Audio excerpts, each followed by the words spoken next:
Hello, magandang umaga. Ito yung lutuin namin ngayon. Ginatang kalabasa at saka sitaw with malunggay.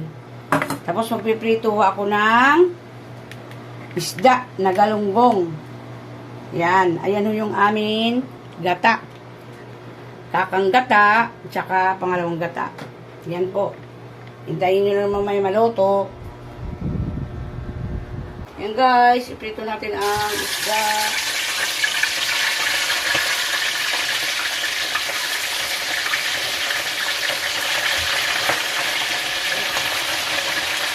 Tapos guys. Ayan guys, binaligtad ko na yan. Ang aking piniritong galunggong. Ang lakas ng ulan guys sa labas. Grabe. Ayan na guys, luto ng aking pritong galunggong. Yung iba dyan, isasahog ko sa aking ginatan. Yan. Na po ang aking lulutuin ngayon. Ginatang kalabasa at saka sitaw. Nilagay ko na yan. Ayan siya o. Ilagay ko na ang sibuyas, luya, bawang. Ilagay na natin. Ayan. Ilagay natin ang kalabasa at saka sitaw. Buhos natin. Saka cream cube.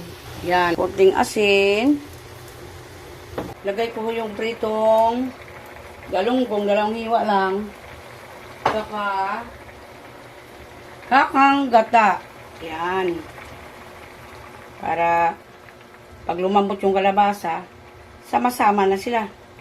Takpan ho natin guys. Lagay natin ang malunggay.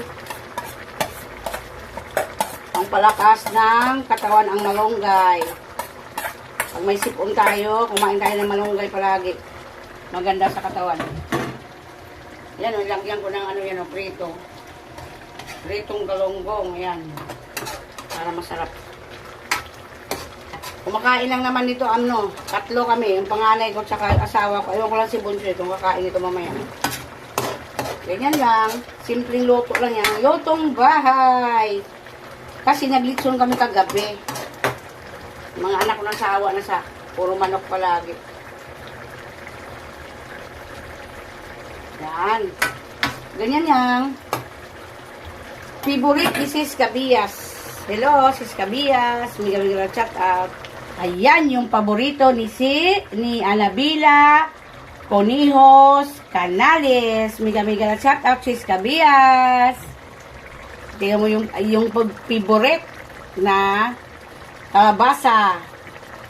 Hello sis, magandang chat out. Shout out sa lahat.